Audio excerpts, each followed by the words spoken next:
Quand on parle un peu d'attribution, il y a aussi un point que tu as abordé tout à l'heure dans le parti tracking, qui est un point assez intéressant, qui est de se dire, on va essayer de remonter et de monitorer aussi où est-ce que notre argent il est investi en fonction, et toutes les ventes ne se valent pas, tu vois, et où est-ce que notre argent est investi en fonction de clients existants, de nouveaux clients ou autres d'ailleurs potentiellement, tu vois, de récurrents, d'abonnements qui remonteraient, tu vois, de façon récurrente. C'est quoi un peu cette notion de répartition des dépenses entre nouveaux clients et entre clients Ouais. existants? Enfin, c'est quoi un peu les enjeux sur ça? Ouais, complètement. Ça, c'est vraiment un sujet qui est clé, je pense, surtout dans les mois à venir, là. C'est qu'en gros, donc on a vu l'attribution de moins en moins bonne. Et du coup, la conséquence de ça, c'est que Google, mais bon, les autres plateformes, pareil, mais Google en particulier, en fait, il va prioriser des conversions faciles. Il veut marquer vraiment les points faciles à marquer. Donc, en fait, il va aller prendre les visiteurs les plus chauds. En fait, du coup, les visiteurs les plus chauds, les audiences les plus chaudes, souvent, c'est quoi? C'est les personnes qui vont taper notre mot-clé de marque sur Google. Pour nous, tu vois, ce serait des gars qui tapent SEOs dans Google. Évidemment, là-dessus, il y a un taux de conf qui est en général très élevé, tu vois. Il va ensuite aller faire du remarketing. Donc, il va aller remarketer les personnes qui ont déjà interagi avec notre site, avec notre marque, tu vois. Et c'est pas forcément des personnes qui sont venues de Google, d'ailleurs. Il peut aller remarketer des personnes qui sont venues du SEO, de Facebook, de TikTok, enfin, peu importe. D'ailleurs, c'est souvent ça le plus dangereux, tu vois. Et enfin, la dernière source de conversion un peu facile, c'est les clients existants. Des personnes qui te connaissent déjà, qui ont déjà acheté chez toi. Donc évidemment, là-dessus, tu as un taux de conf qui est démesuré en général. Et du coup, la question à se poser à chaque fois, c'est ok, je connais ces trois sources-là. Concrètement, quand je mets de l'argent sur Google, pour qui je suis en train de payer, tu vois. Et ça, c'est jamais vraiment clair, honnêtement. Même sur des très gros sites, des très gros budgets, on sait jamais trop ce qui se passe. C'est quoi le pourcentage qui part en marque? Alors avec Performance Max, c'est encore pire parce que bon, c'est pas toujours évident de lire la data. Faut le demander à Google pour exclure. Enfin, c'est tout un chantier. Le remarketing, très compliqué à mesurer, sur les Performance Max notamment. Et pareil, clients existants. Ça, si on n'a pas un tracking vraiment solide mis en place, ce qui est jamais le cas quasiment, plus des KPI un peu business suivis, on n'en a pas la moindre idée. Donc en fait, on peut se retrouver avec des business, tu vois, qui mettent 50 000, 100 000, 500 000 euros par mois. Et en fait, sur ce budget, tu vois, tu as une large partie en fait qui va taper les audiences chaudes, donc les trois dont je viens de parler, là, marque, remarketing, client existant. Et en fait, sur ce type d'audience, tu vas avoir un bon ROAS Google Ads, évidemment, parce que c'est vraiment des gars faciles à aller chercher, mais tu vas pas aller chercher des ventes additionnelles. Ça sera pas du chiffre d'affaires incrémental en fait. Parce que la plupart de ces gars, en fait, avec ou sans Google, ceux qui devaient acheter, ils auraient acheté, tu vois. Donc quand Google va mettre un max de budget pour dire ouais regardez j'ai participé à la conversion, tu vois, j'ai tapé le gars, bim, sans moi tu l'aurais pas eu, en fait c'est faux, tu vois. Donc c'est pour ça qu'il faut vraiment décorréler les perfs que tu vois dans Google et vraiment l'impact que ça a sur ton business, parce que si tu mets 100% de ton budget sur ces trois catégories de personnes là, oui tu auras un excellent ROAS dans la plateforme, mais d'un point de vue vraiment impact business, incrémentalité, c'est ridicule en fait, c'est très très très très très faible. Donc la première chose, je pense, c'est prendre conscience de ça. Pour lequel je mets de l'argent sur Google, pour qui je suis en train de payer. Essayer d'estimer, c'est pas évident, c'est pour ça qu'on a un travail d'ailleurs, mais essayer d'estimer ce que ça représente. Et ensuite, comment on corrige le tir? Comment on fait en sorte que la majorité de notre budget parte vraiment sur, du coup, c'est du nouveau client, tu vois, de la nouvelle visite. C'est ça qui a le plus d'impact pour un site e-commerce à moyen et long terme.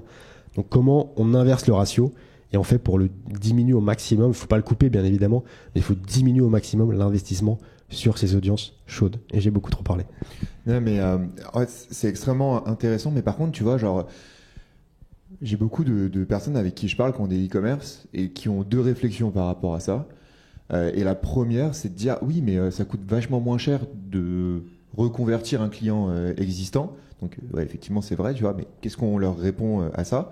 Il y a un deuxième truc, et je pense que la réponse elle va être proche aussi, c'est de dire ouais, mais tu vois, s'ils sont venus avec le SEO et que derrière, je réussis à les retargeter, ils n'ont pas encore acheté, ça va être potentiellement des nouveaux clients, mais je réussis à les retargeter avec une belle campagne display, avec peut-être du YouTube, avec une campagne search à un bon moment, eh bien, en fait, c'est quand même cool parce qu'en fait, ça va être un nouveau client. Et donc, il y a un peu deux approches là dans ce que je raconte. Tu as le remarketing de clients existants où tu dis, bah, tu vas redéclencher l'achat. Et après, tu as le remarketing de non-clients encore qui sont venus sur ton site, qui n'ont pas acheté et tu as envie de leur donner plus de touchpoints encore pour qu'ils aillent te voir. Et comment tu Enfin, déjà, comment tu gères ça dans ta stratégie et est-ce que du coup tu les traites de la même façon ces deux groupes de personnes? Non, effectivement, c'est compliqué de les dissocier, mais effectivement, c'est clé ce que tu dis là. Pourquoi on n'a pas envie de repayer pour des clients existants? Simplement que déjà dans tous les calculs de LTV, tu vois, de valeur client sur le long terme, tu rajoutes pas un coût d'acquisition à chaque rachat, tu vois.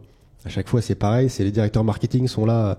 Oui, on perd de l'argent sur le premier achat, mais derrière, tous les prochains vont rentrer en full marge. Et au bout du troisième, on va break-even. Quatrième, on est rentable, tu vois ce que je veux dire? Mais si tu rajoutes un coût d'acquisition à chaque fois, ton business, tu peux refaire tous tes maths et le comptable, à mon avis, va pleurer un coup, tu vois ce que je veux dire?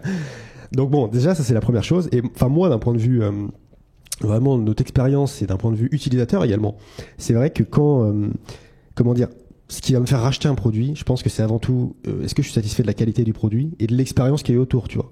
C'est pas parce que le gars, il me bombarde sur Google à chaque fois que je vais sur YouTube, que je tape un truc dans le moteur de recherche, en shopping, etc., que ça va me faire racheter, tu vois. Donc c'est bon, c'est de l'argent qui comment dire, qui selon moi est mal investi sur les clients existants.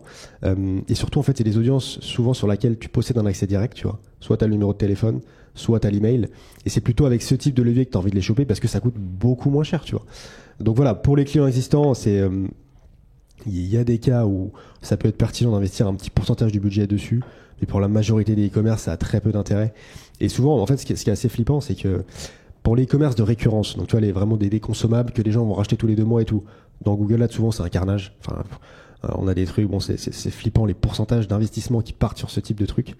Mais en fait, il y en a qui n'ont pas ce type de business, qui ont des business plutôt one shot, qui se disent non mais moi je suis pas concerné, t'inquiète, moi on l'achète une fois et tout. Et souvent en fait quand on fait les maths, on prend le temps quand même de se poser, de se dire ok, tous les mois sur mes 1 million de chiffre d'affaires, combien est fait sur des clients existants? En fait on se rend compte qu'à la fin souvent t'as 15, 20, 30% du CA qui est fait tous les mois sur de l'existant. Donc imagine également l'impact sur ton budget Google Ads. Quel pourcentage de ton budget Google Ads part sur ces clients et quel pourcentage de ta perf Google Ads et en fait est généré sur ses clients, tu vois. Donc c'est, même si vous avez un e-commerce one shot, c'est pas un sujet qui est à prendre à la légère parce que encore une fois Google va vraiment sniper des conversions faciles. Ce que j'aimerais mettre en perspective avec tout ça, parce qu'il y a pas mal de gens qui se disent oui mais tu sais moi ma campagne de marque elle me coûte rien, enfin tu vois genre la renta elle est trop stylée, tu vois, donc en vrai c'est pas grave de payer 100 € par mois sur ma marque alors que je vais avoir une grosse conversion. Mais si on se rappelle le contexte économique dans lequel on est, 100 € non investis sur du nouveau client, en fait c'est presque 100 € gâchés. C'est un peu cette notion de comment on arrête de gaspiller son argent sur Google Ads, comment on fait en sorte que cet argent, justement, chaque euro est investi à faire de l'incrémental et pas juste à comment dire à faire une belle interface Google Ads avec des ROAS abusés pour comment dire avoir une réunion avec ses boss qui est sympa, tu vois, mais c'est pas très intéressant. Non mais complètement, ça c'est vraiment clé, c'est chaque euro doit être investi le mieux possible et souvent du coup c'est pas sur les audiences chaudes qu'on aura la meilleure incrémentalité, ça on l'a dit, je pense que les gens ont compris, tu vois. Et je voulais dire un autre truc, ouais, en fait le truc qui est vraiment clé, c'est faut pas arrêter de faire de la marque, faut pas arrêter de faire du remarketing. Clients existants, ça dépend de votre business, ça, potentiellement on essaie d'arrêter le plus souvent. Les 2 premiers, faut pas les arrêter, c'est juste faut les contrôler. C'est-à-dire que la majorité des e-commerce, même à gros budget en fait, ils ont pas la moindre idée de ce qui se passe. Et en fait, on se retrouve souvent, on arrive sur des comptes, il y a 30 campagnes actives, la marque elle remonte plus ou moins partout, et en fait on n'a pas la moindre idée de ok cette campagne elle fait quoi, c'est de nouveaux clients, c'est de clients existants. Cette campagne elle fait quoi, c'est 80% du budget c'est du remarketing de Facebook, ou c'est vraiment la nouvelle visite qui va venir, voilà, des nouvelles personnes qui vont découvrir la marque, qui vont rentrer dans notre tunnel de vente, tu vois.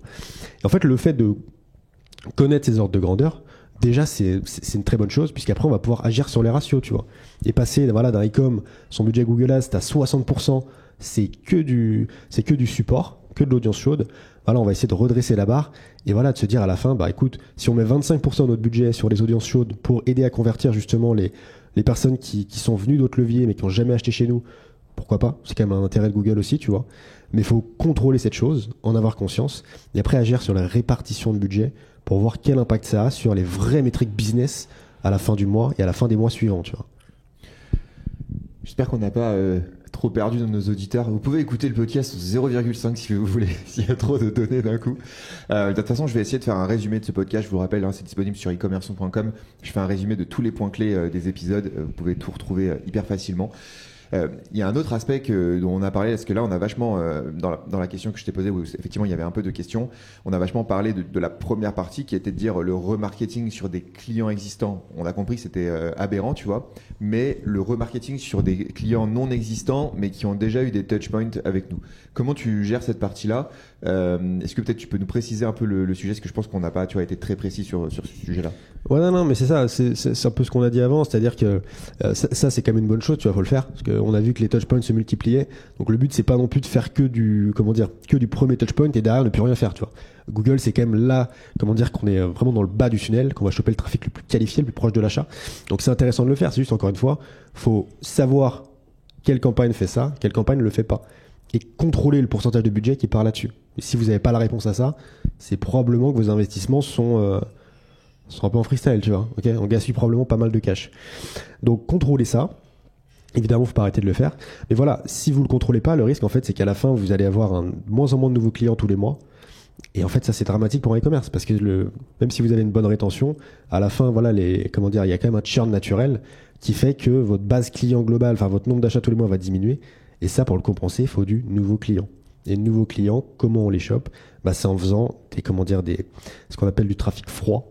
Donc, aller taper des gens qui ne sont pas familiers avec notre marque, avec nos produits. Et c'est là, en fait, qu'on a la plus grosse incrémentalité, tu vois. Donc, vraiment, les 3 audiences chaudes dont je parlais au début, la marque, remarketing, client existant, ça, c'est les audiences chaudes. Il faut un petit pourcentage du budget qui part dessus, bien évidemment, tu vois. Faut pas l'arrêter. Néanmoins, il faut que la majorité du budget parte sur du trafic froid. Vraiment faire découvrir la marque, faire rentrer les gens dans tout notre tunnel de vente, tu vois. Et c'est là, en fait, qu'on va pouvoir vraiment booster notre business à terme et avoir la meilleure incrémentalité pour augmenter les ventes, tu vois, le bénéfice.